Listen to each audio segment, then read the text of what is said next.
Have you ever wondered if the perfect Halloween revenge could uncover a killer hiding in plain sight, chilling your bones with the realization that justice might slip away forever just when you're buzzing with excitement? Picture this, folks. It's 1998, and I'm just 14 years old, living in the gritty heart of Leeds, United Kingdom, where the air always smells like rain-soaked concrete and distant chip shops. Back then, life was simple for a kid like me. I was mad about football, absolutely loved me. Mum's shepherd's pie with that crispy potato topping that crunched just right, and nothing beat chucking sticks for our scruffy old border collie down at Roundhay Park, watching him bound through the mud like he owned the place. School, though, that was a different beast altogether. I couldn't stand the place. The endless drone of lessons, the way the fluorescent lights buzzed like angry wasps overhead, making my head throb. But I had my best mate, Danny, to drag me through those miserable days. He was the one who could turn a detention into a laugh riot with his daft impressions of the teachers, pulling faces that had us stifling snorts behind our textbooks. We'd hop on the number 5 bus together after the final bell, windows fogged up from our breath, plotting our next adventure or just moaning about algebra. No matter how rotten the day had been, detentions for forgotten homework or getting picked last in PE, Danny always had a way of cheering me up, a quick joke or a shared bag of crisps that made the world feel a bit less heavy. At least that's how it was until one fateful afternoon when the tables turned. And suddenly, it was Danny who needed the cheering up, his usual grin wiped clean off his face like it had been erased. Danny was a good lad through and through, the kind teachers pinned their hopes on. He was never late for school, always had his homework scribbled neatly in that battered blue notebook of his, and he steered clear of trouble like it was contagious. But trouble found him anyway, in the most absurd way imaginable. It started in the boys' toilets, right after lunch, when Danny was washing his hands at the chipped porcelain sink, the mirrors fogged from the steam of a dozen lads splashing water everywhere.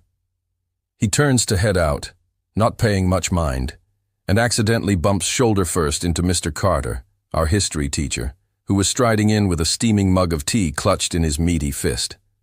The collision was nothing dramatic, just a nudge, but the tea went flying, hot, and amber, splashing all over the front of Mr. Carter's crisp white shirt, staining it like a map of some forgotten empire. Danny froze, water dripping from his hands, and stammered out a dozen apologies, his voice echoing off the tiles. "Sorry, sir. Didn't see you there. It was an accident. Let me help clean it up." "But Mr. Carter," he exploded like a volcano, his face turning beet red, veins bulging in his neck as he bellowed that Danny had done it on purpose, that this was assault, deliberate sabotage of a teacher's dignity. Before Danny could even blink, Carter was marching him down the corridor to the referral room, a dingy office that smelled of stale coffee and regret far worse than the usual detention hall with its creaky desks and confiscated phones. And it didn't stop there. Carter stormed into the head teacher's office next, spinning the tale like a prosecutor in court, claiming Danny had deliberately hurled scalding liquid at him, turning a minor mishap into a full-blown health and safety crisis. "Somebody could have been seriously burned," he thundered. "Third-degree blisters, permanent scarring, the works." The head teacher, a stern woman with wire-rimmed glasses and a penchant for zero-tolerance policies, bought it hook, line, and sinker. She wanted Danny expelled on the spot, his name struck from the rolls like a criminal record. Danny's parents, decent folk who ran a corner shop selling newspapers and sweets, were summoned in a panic, arriving with faces pale as milk, begging on their knees practically for mercy. They argued until their voices cracked, insisting it was a genuine accident, that their boy wasn't the type for malice.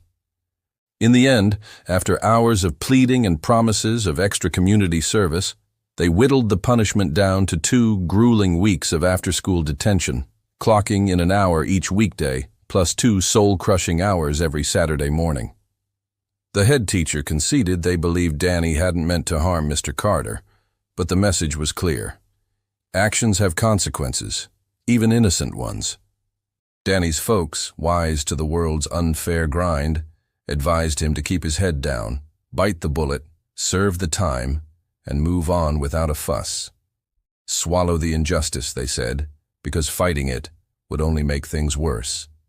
But Danny's older brother Paul, who was pushing 17 and built like a rugby prop with shoulders broad as a barn door, wasn't one for philosophy or turning the other cheek. Paul had endured Mr. Carter's reign of terror during his own school days. The snide comments in class, the unfair detentions for breathing too loud, and though he'd never been personally targeted, seeing his little brother, his blood, treated like a villain sent him into a fury that simmered like hot tar. Paul hated Carter with a venom that could curdle milk, and now, with this injustice boiling his blood, he vowed revenge, whispering it like a sacred oath over late-night cups of tea in their cramped kitchen. He promised us, me, Danny, and later Marvin, Paul's sketchy mate from the estate, that we'd make Carter pay, but not in some hot-headed rush that'd land us all in juvie. No, revenge, Paul said with a sly grin, is a dish best served cold, letting it fester until the perfect moment when the target least expects the knife. I was clueless back then, just a wide-eyed kid, so Paul laid it out plain as day. If we biked over to Carter's terraced house that very afternoon and pelted it with 24 rotten eggs from the corner shop's bin, he'd know exactly who was behind it, the fresh-faced punks from his class, reeking of guilt. But hold off, wait a couple of months, let the dust settle, act all contrite and reformed, and he'd be none the wiser, scratching his head in confusion. And to really throw him off the scent, time it for a night when the whole neighborhood's alive with chaos, pranks flying left and right, when egging a house blends into the madness like camouflage. That night, Paul declared with eyes gleaming, was Mischief Night. Now, for those who've never heard of it, and honestly I hadn't until Paul schooled me, Mischief Night's this ancient tradition stretching back centuries, a sanctioned spree of minor mayhem the evening before some holy festival. Depending on where you are in the world, it shifts dates. April 30th in some spots, the eve of Bonfire Night in others back in the day. But by the late 90s in the UK and across the pond in America, it had settled firm on October 30th, the shadowy prelude to Halloween itself. Kids hit the streets like pint-sized vandals, lobbing eggs at windows till they ooze like yellow pus, unrolling toilet paper across roofs and trees until the place looks like a mummy's shroud. In the old days, it was nicking cabbages from farms under moonless skies. But by our time, it was all about that sweet, sticky chaos, the air thick with laughter, and the splat of mischief. Paul picked that night deliberately, the 30th, when Carter's house would be just one more casualty in the war zone of pranks, anonymous as a shadow. But Paul wasn't done scheming. Patience was key, not just for cover, but to craft something truly vicious, a payback that'd sting deeper than eggshells and TP shreds. I mean, we're talking emotional gut punch here, not physical harm. Paul was no thug, just a fiercely protective brother with a grudge. Eggs and loo roll, child's play, barely a slap on the wrist. No, we needed to hit Carter where it hurt, twist the knife in his pride. Weeks dragged by, me and Danny serving our sentences in that detention room, heads down over worksheets, while Carter patrolled the halls like a smug peacock, his shirt pristine again, oblivious to the storm brewing. Then, one drizzly October afternoon, Paul gathers us in the shed behind their garden, tools scattered like forgotten dreams, and unveils his masterstroke, his eyes alight with that dangerous spark.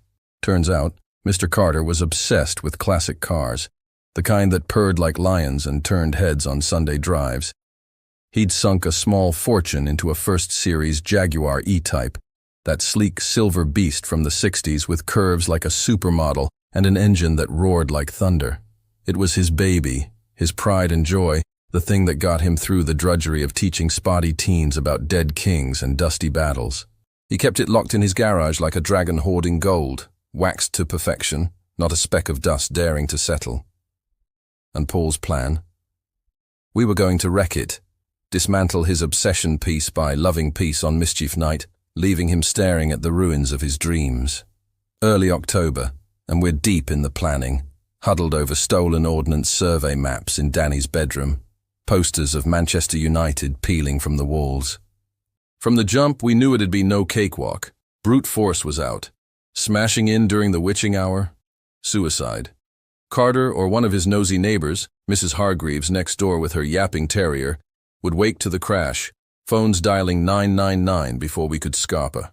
So we brainstormed silent sabotage, slashing the leather seats with a Stanley knife till they bled foam, spray painting knobhead across the gleaming bonnet in neon pink. But Paul shook his head.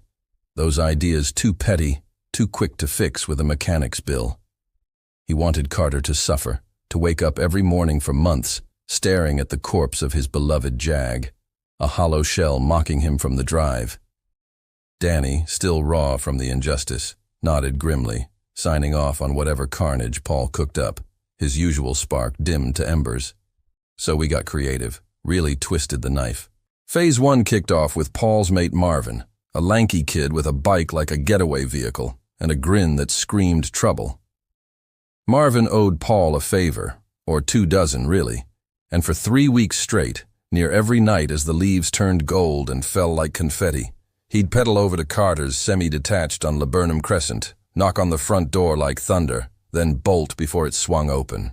We'd get his debriefs over stolen smokes behind the chippy, how Carter's face twisted from annoyance to rage with each futile chase, pounding the pavement in slippers, cursing the shadows. By week 3, Carter was feral, sprinting down the street after Marvin's taillight, roaring he'd give the little sod a hiding he'd never forget, his voice echoing like a madman's. Everything clicked into place, Paul's blueprint unfolding like clockwork. All that remained was the wait till the 30th, when we'd unleash hell and watch Carter crumble. The morning of mischief night dawned crisp and electric, the schoolyard buzzing with whispers of planned raids, whose house to egg, which cars to soap. Me and Danny played it cool, poker faces on when mates asked our itinerary. Nah, nothing much, just laying low, keeping out of trouble. Lies, of course, our hearts hammering like bass drums. We didn't share classes with Carter, thank God, but I spotted him in the corridor once, barking orders at a first year, and my blood ran cold, face draining white as I slunk past, convinced he'd smell the guilt on me like a hound. What if he clocked my shifty eyes, pieced it together? Paranoia clawed at me all day, but when the 3:15 bell rang, freedom hit like a wave, and relief flooded in as I bolted for the bus stop with Danny, recapping the op like commandos. Paul had orchestrated it meticulous. Rendezvous at their place 7 sharp, bikes tuned, gear packed. I confessed my nerves over a can of Coke Palm Slick, but Danny clapped my shoulder, admitting he felt the same gut twist, then added soft-like that I was the best mate he'd ever had sticking by him through this mess.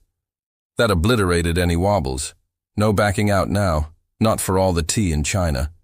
2 hours ticked by in a blur of fidgeting. Then we were off, 4 shadows on bikes gliding through the twilight streets, nerves morphing to thrill under Paul's lead. We stashed the bikes in the alley behind Carter's, hearts pounding syncopated, as Marvin slunk up the path like a fox, banging the knocker loud enough to wake the dead.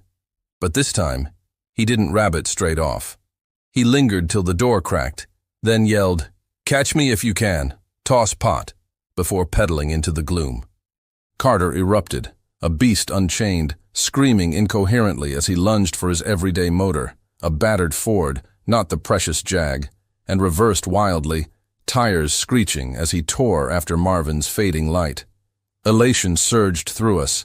The bait worked flawless, buying 15 minutes tops before the chase looped back. Marvin radioed later it had taken Carter ages, cruising alleys blind with fury, but we didn't waste a second. Gloves on, we sprinted up the drive, pulse thundering, Paul yanking a towel from his rucksack. Danny pressed it to the garage's side window, muffling the smash as Paul's fist punched through, glass shattering soft like a whisper. He cleared the shards, draped the towel over the frame, and we clambered in single file, boots scraping concrete, fumbling for the pull cord light in the pitch black. Click, and horror dawned. No car. The space yawned empty, a cavern where the Jag should gleam, months of scheming vaporized in an instant. We gawped, disbelief crashing like waves. Where the hell was it? Paul cursed low, suggesting we bail, maybe shatter a front window for spite. But Danny, eyes flashing, agreed it was lame, while Paul dug in, adamant we'd find something, anything, to gut-punch Carter. Even Danny wavered, urging we scarper before coppers rolled up. But Paul zeroed on a footlocker in the corner, military surplus with a rusty padlock, screaming Carter's Army days. Precious relics inside, Paul reckoned. Medals, letters, the works. Stealing that? Devastating. Rusty bolt cutters from a rack, and Paul and Danny set to. The snip echoing like gunfire when the lock gave. Lid flips, and we're rummaging. Not cash, but fat white envelopes stuffed with handwritten letters, yellowed pages of longing and loss. Danny pockets a glint of jewelry, cheap rings, a locket.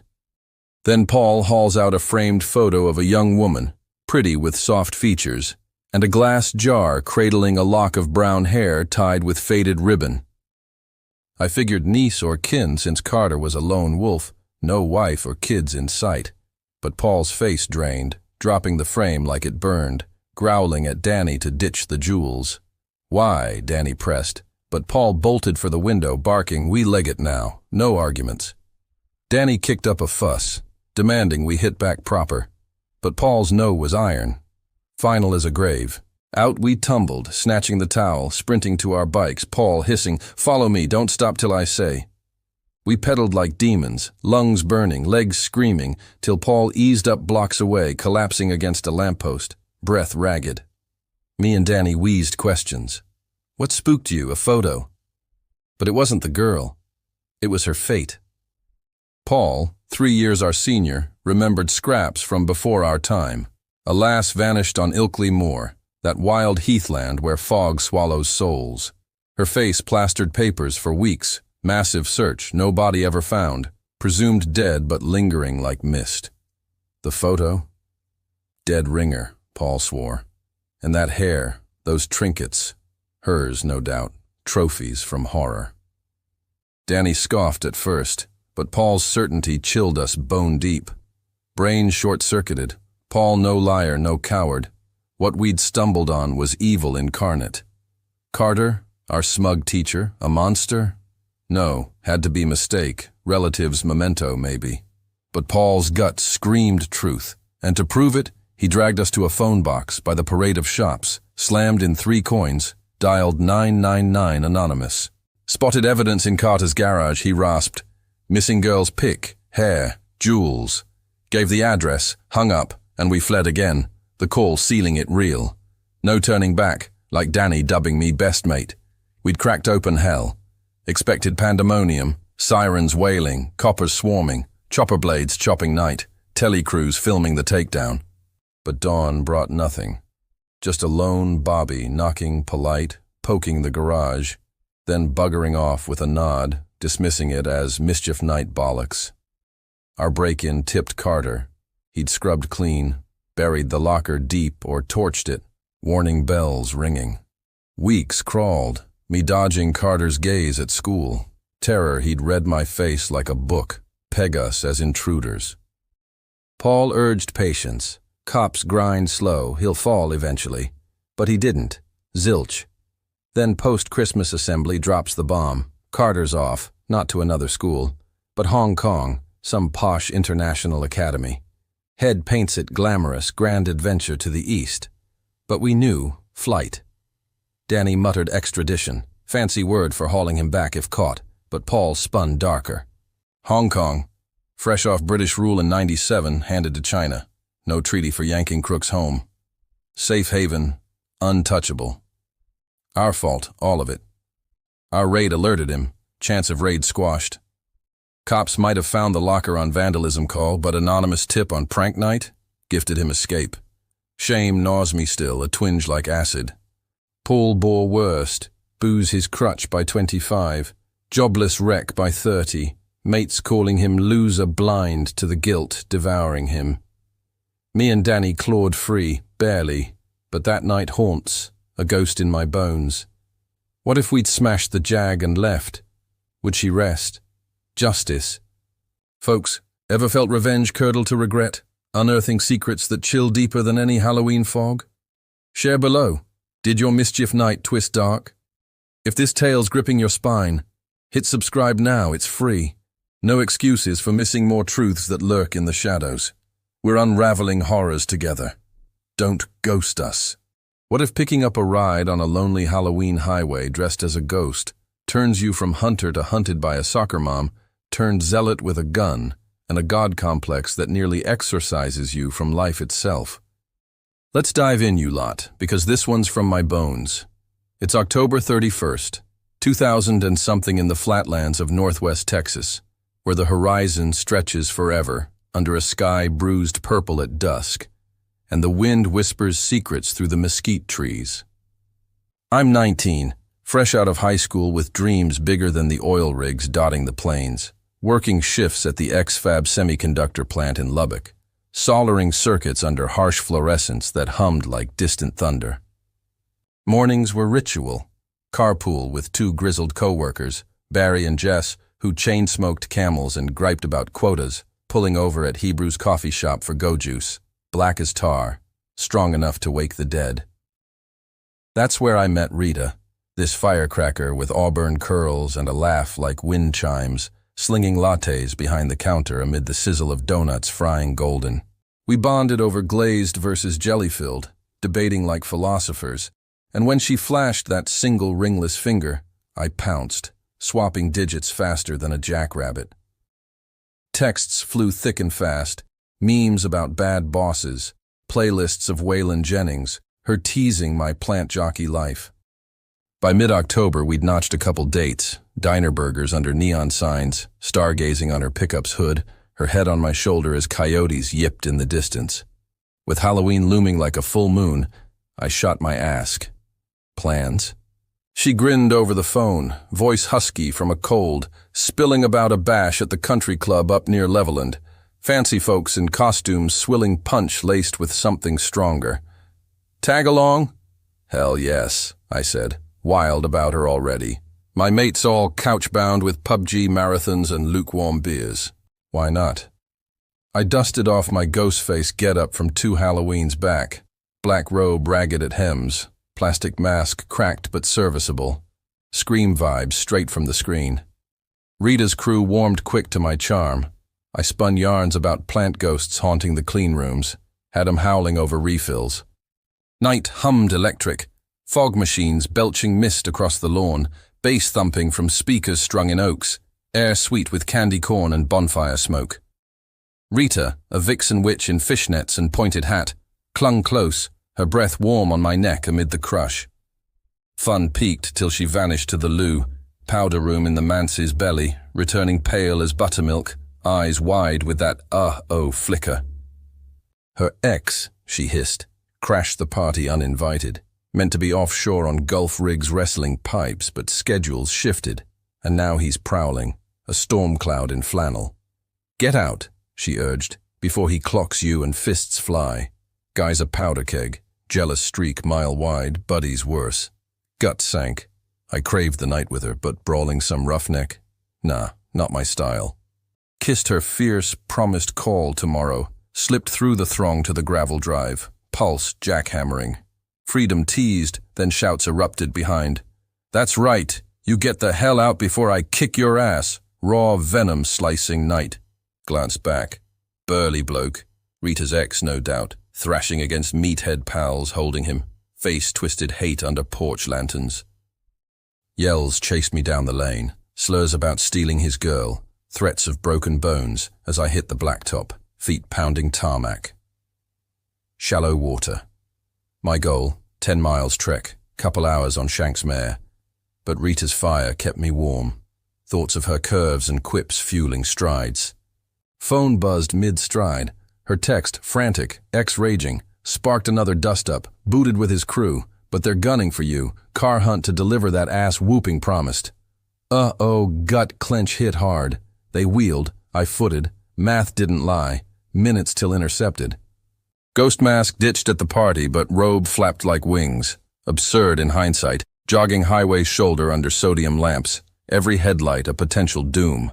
Peered back constant, praying not them, pickups hauling hay, semis rumbling loads, all blurring past, till one SUV eases beside, window whirring down. Heart stopped. This it? But a woman's voice, calm as coffee, soccer mom vibes in purple sweater. Need a lift, hon? Figured you running for a reason. Godsend, I gasped. Never needed one more. Headed shallow water? Same direction, hop in. Deborah, she named. Mid-40s with laugh lines and sensible bob. Piloting a clean Tahoe that smelled of vanilla air freshener and faint potpourri. Gratitude spilled as we merged lanes. Rita Saga tumbled out. Party crash. Ex's wrath. Flight in costume. She chuckled deep. No trouble, then ribbed. That's your dip in the dating pool, boy. Should hunt a nice girl to settle, not these wild ones. Nice? Sure, I allowed, but wed at 19. Nightmare fuel, chains too soon. Polite demure, her laugh peeled again like she foresaw it. Chit-chat flowed easy. Her bridge club, my plant gripes, Texas twang wrapping us cozy as miles melted. Shallow water loomed, but she veered east off highway, onto dirt track, dust pluming under tires. Confusion flickered, reminder of destination gentle. But she waved it off. Quick stop at a pal's, won't delay. Fair enough. Kindness earned leeway, so prattle on we did, stars pricking velvet sky, road narrowing to ruts flanked by scrub. Abrupt halt. Engine tick cooling, mood flipped knife sharp. Why stop? I ventured, but silence answered, her hand delving door pockets slow. Next instant, cold steel kissed my temple. Pistol, 9mm gleam under dash light, her eyes steel now, face carved from granite, froze solid, brain blanking terror and what the fuck in equal measure. Tossed a black cloth sack my way. Bag it over your head now. Joke? Had to be. Voice cracking. This ain't funny, Deborah. But her snarl shredded illusion. Bag or bullet, call 911, claim you assaulted me, violated a good Samaritan, stunned stupor, nightmare uncoiling from nowhere, no script for this. Where to? What for? Defiance spat, stalling doom. One more. Bag or brains on dash. Tremble took hands, sack slipped over, world blacking to musty dark, her engine growling alive again. Questions tumbled blind. Destination? Intent? But replies, when came, chilled deeper. Shut your demon gob, ain't ears for Satan's lies. Demon? Kept naming me that. Biblical venom lacing words, as miles blurred unseen. Stopped eventual, gravel crunch, gun prodding ribs. Out fiend. Stumbled blind, her nudge guiding to Wood Creek. Barn door. Air turning hay dust and mildew. Arms out, she barked. Cold metal pole bit wrists as rope bit deep, binding tight. Hood yanked, vision flooded. Weathered barn, rafters sagging under cobwebs thick as veils. Moonlight slanting through slats like prison bars. Deborah loomed, gun steady. Twitch funny. You're dead when I return. Vanished into night, eternity stretching till footsteps heralded return, not alone. Kid trailed, maybe 10, pigtailed and wide-eyed, clutching a ragdoll. Deborah's daughter, clear as day, gun unwavering as she coached. See the demon, sweetie? Prayer'll unmask him. Reasoned desperate. I'm good, pray too, no harm. But she drowned me. Devil's deceit, child, we deaf to it. Trained perfect, the girl nodded, eyes averted as Mum queried, what do with demons? Destroy, piped tiny voice. Prayers swelled, fervent chants clashing my begs till screams drowned all. Lungs raw, theirs fervent, a cacophony mad as asylum. No rescue came, isolation swallowed us, miles from highway hum. Prayers peaked, Deborah commanding, look now, see the beast revealed. Girl's gaze met mine, sobbing wreck, pleading mercy, and faltered, no demon, mummy. Harder look, Deborah pressed, but shake of head held firm. Deborah's face fractured. Study, then shock, then sorrow pooling deep. To child, mummy erred. Joined chorus, mistake, yes, all air, free me please. But she drifted, girl's eyes glassy with unshed tears on tears' brink. Deborah offered return indoors, vanishing again, gun and sack her shadows. Ogden stretched, relief flickering at sack's sight. Transport, not termination, till threats renewed. God's work this, mistakes in spotting devils, sorry for ordeal, but swear silence or else. Gun or bag, choice clear. Vowed to God, never a whisper. Hood redux, wrists freed raw, herded to SUV like sheep. Bag off on nameless highway stretch, rough pickup spot she claimed, relief drowning doubt, too glad for precision. Drove off with God bless, heavenly reward for sealed lips. Vow cracked walking home, sheriff's line buzzed, report filed frantic. Cops sighed. No witnesses, he said. She said hell, her tail twisted. Christian lift, turned assault by drunk party boy. Booze in system, damning, kidnap charge. Slim, self-defense plea might skate her on endangerment misdemeanor. Advice, shun stranger rides, drop it to spare stress. Rita heard full horror next day, raging press charges till I unpacked fallout. Her counter as predator, MySpace era branding me forever creep. Nightmare squared, dodged. Regret gnaws still. Gut-sick visions of others snared, some not walking free. Deborah, alias, vanished smoke. Ever trusted a lift that turned to abyss, folks? Spill your highway horrors below. Did salvation wear a friendly face? If this chills your core, click subscribe, gratis, no alibis for skipping the dread. We're chasing phantoms. Join the hunt. Could enlisting in a fascist militia as a wide-eyed teen guard against harmless heretics lead to witnessing a nameless cult leader sculpt his escape from a riot of blood-soaked frenzy on All Hallows' Eve, forcing you to flee your homeland, haunted by the stone idol's curse? Listen close, because this one's etched in my family's whispers, passed down like a poisoned heirloom from my nonno Luca. Born 1911 in the scorched heel of southern Italy, where olive groves clung to hills like desperate fingers, and the sun baked the earth to cracked pottery. Luca's world was poverty's grip, dirt floors and threadbare clothes, but pride swelled when Mussolini's black shirts marched in, promising glory and bread. By 17, he enlisted in the paramilitary, one of those brutal outfits. Won't name it, but think fanatical enforcers running secret prisons for the regime, vanishing dissenters into night. Young and fervent, Luca drilled with rifles that bit his shoulder, saluted flags snapping in wind, envisioning himself defender of Patria against Bolshevik shadows. Prisons first held poets and artists, souls scribbling manifestos in cells damp as tombs. He pitied them faint but swallowed qualms, duty's yoke heavy. Proved keen, shifted to harder stock, partisans with eyes like daggers, hardened by mountain fights, plotting bombs in whispers. But darker inmates lurked, fruits of unholy pact twixt fascists and the church, that ancient beast demanding fealty. In exchange for pulpits praising Il Duce, thugs crushed the church's foes. Cults, splinter faiths defying doctrine. Not Jonestown madmen mind, milder sorts, hermits flagellating in woods or saints devotees gone rogue without Rome's nod. Grave sin, unsanctioned. Church couldn't jail for piety's twist, but fascists could, dragging sweet old priests, bloodied and bewildered, to Luca's watch. Why? He wondered daily, as they huddled in communal pens, eyes hollow with betrayal. Then came the nameless man, hauled in chains one fog-choked dawn, stick-thin with hair black as raven wings, refusing name even under thumbscrews in the torture chamber. Leader of sinister sect, whispers said, All Hallows' Eve butchers offering hearts to pagan gods. Dangerous as viper, solitary his cage, iron door bolted triple. Luca felt it first watch, aura foul as grave mud, nausea coiling gut, justifying the isolation. Prison brutal, whips cracking flesh, bread mouldy, water brackish, but routines pacified, cigs rationed, soccer pitches in yards, plays sans politics to vent steam. Solitary's got chess, cards, books fascist vetted, staving madness. Nameless shunned all, staring wall-ward blank as corpse, guards fretting insanity's creep.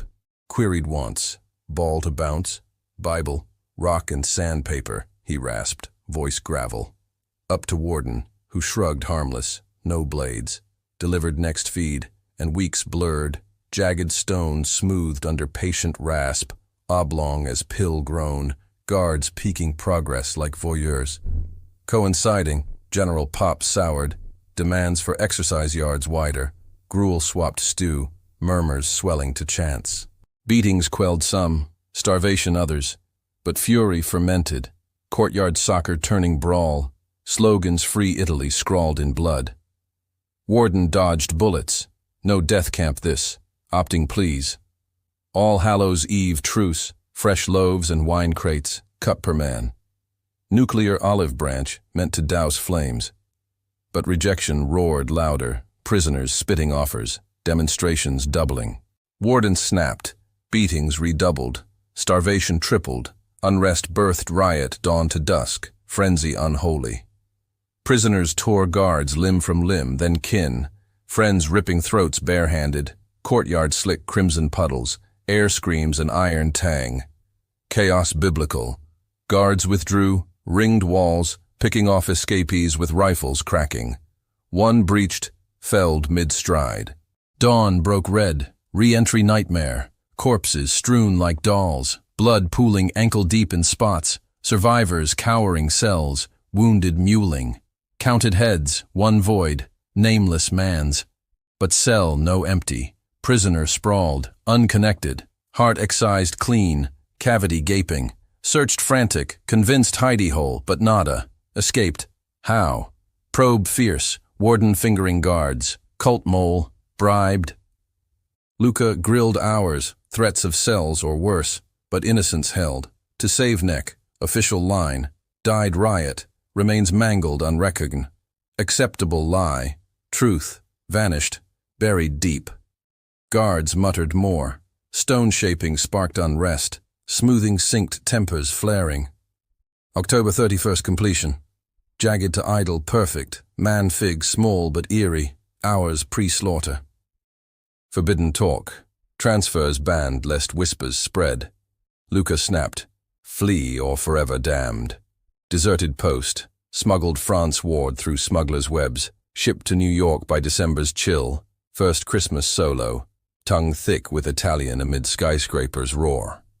America, old world's chains snapped, ghosts barred. But did they follow? Luca's rosaries nightly, holy water splashed beds, pilgrimage shunned, homeland's taint too foul. Why flee Italy? Heartache, mafia. Nah, that night, idols stare burning retinas, riots howls echoing veins, cults reach, or guilt for guarding innocence. He never said full, but eyes shadowed All Hallows always. Ever guarded evil thinking justice, only to birth worse. Confess your cult chills below. Did faith twist to fear? If this ancestor's curse grips you, subscribe click, free ride, no dodge for diving deeper dread. We're unearthing bones. Dig with us. Imagine a boy from shadows conquering Halloween frights with plastic fangs and a bin-liner cape only for his glee to twist into starvation exorcism by pious parents convinced Dracula his whisper possessed him. Would you spot the demon before it devours innocence? Strap in, because this haunts my teacher soul still. From a classroom in an English-speaking speck on the map. Say, a bustling expat haven where autumn leaves crunch underfoot like brittle bones, and October air nips with promise of tricks. I've taught 7 to 11-year-olds nigh on a decade. No regrets. Joy's Tower. First aha moments over phonics. Recess romps turning foes to friends. But lows? They carve deep, privy to pains no child should bear, whispers that echo sleepless nights. Term-kicked crisp September, and in struts A, fresh from a non-English land where ghosts aren't guffaws but gospel terrors. Conservative roots where witches brew real curses, not candy cauldrons. Communication stumbled at first, his words tangled like brambles, but extra lessons untied knots. And weeks in, A's spark ignited, shy smiles blooming to belly laughs, personality unfurling like a flag in gale. Halloween dawned alien to him. Our decorations, cobwebs dangling from beams, jack-o'-lanterns leering from sills, startled wide eyes, culture clash jarring as thunder, ghosts, ghouls, spells, real foes in his homeland, not playthings. Explained gentle, we mock fears, turn monsters to mates, robes and masks stripping sting. Clicked then. Fun dawned and class embraced him arms wide. Awkward probes flew, accents mimicked, homeland quizzed, but kid curiosity, no cruelty, just bridges built clumsy. Popularity bloomed. Once fringe, center circle, and Halloween loomed, peers schooling him lore. Vampires sucking nights eternal, zombies shambling graves, werewolves howling moons. Dracula enchanted most, eternal vigils, batwings freedom soaring. Why? Staying up wild, flying free, he beamed, adorable as kittens. Bonding conquered fears, English surged on undead vocab. Transform, undead. Odd first advances, but hooks land deep. Friday Halloween, post-lunch frolic, masks donned, makeup smeared ghastly, costumes cavorting in impromptu bash, laughter ricocheting walls. Asported fangs plastic sharp I sourced, bin liner cape torn dramatic, hissing haunts from shadows, cape swirling black. Riots of glee, he owned it, joy pure as spring. End bell, he begged, keep gear homeward, vampire vow sealed. Weekend, Boyf and I chuckled over wine. Sounds a gem, that Monday thrill, routine endures, but desk empty, absence yawning. Head called home. Sick, they murmured, English halting. Vow future notices, fine, done. Tuesday void persists, ring redux, bed rest urged, return soon. No issue yet.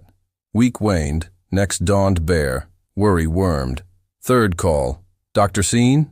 No, lost in translation haze. Social services murmured first, escalation's shadow. 2 weeks absent full, worker knocks family door. Sick. Entry plea denied firm. Power invoked. Police backup, arrest bar. Misheard or defiant, door shut. Ideal, immediate wellness check. But bureaucracy's chains. 3 weeks wait for outreach squad trained. Then breach. Horror unveiled, foundations quaked. A bed, skin bone wraith, family tending frantic but futile. He teetered death's brink, emaciated specter. Ambulance wail, hospital dash, docs scrambling cause. Starvation stark, 3 weeks bare sustenance, water sips survival's thread. Nursed slow, life clawed back, cops moved parental arrest. But folks, devastated duo, hard-working honest, tears rivers as they grasped sun's brink. Why starve? Bewilderment theirs. Holy man's counsel followed. Minimal feed to purge possessing demon. Stunned silence shattered. Steadfast faith. Obsession sudden with macabre, signaled takeover. Dracula's lure. First red flag, they swore. Consulted elder, ritual advised.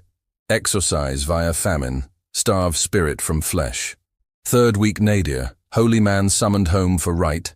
Not Hollywood histrionics, water flung, Christ compels. But chance arcane, expelling foul. Failed, they deemed.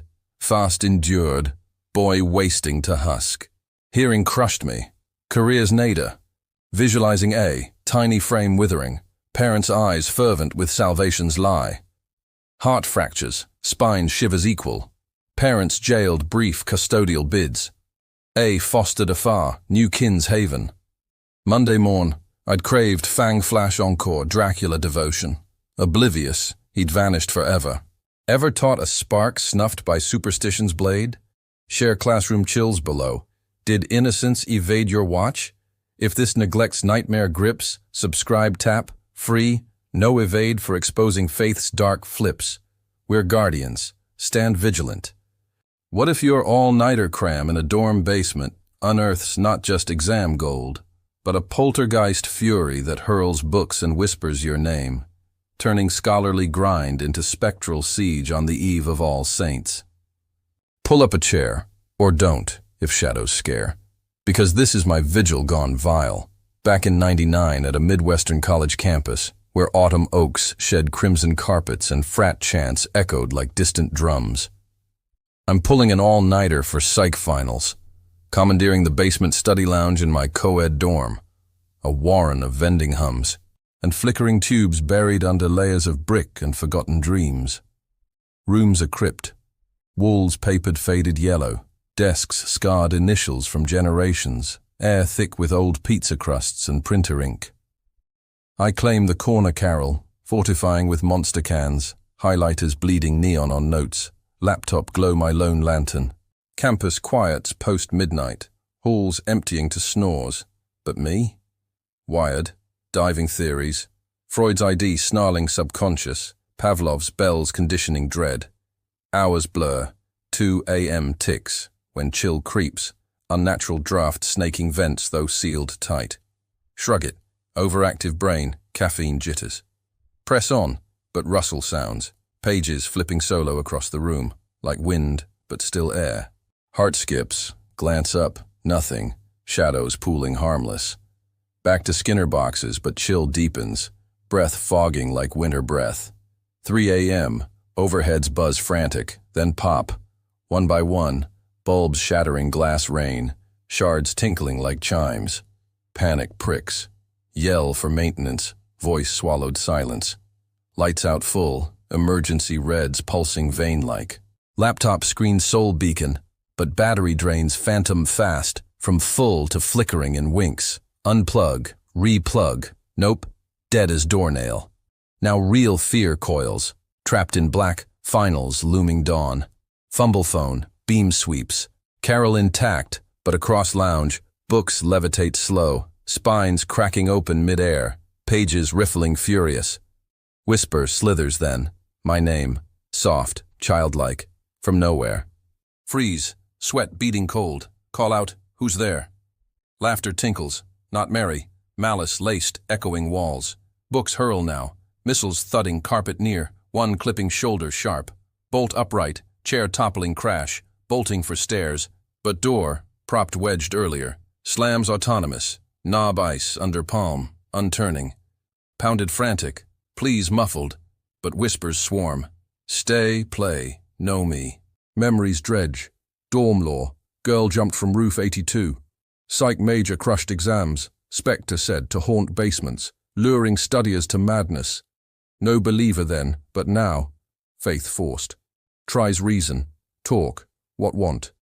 Silence, then gust, desks scraping floors, forming circle mocking, chairs toppling domino.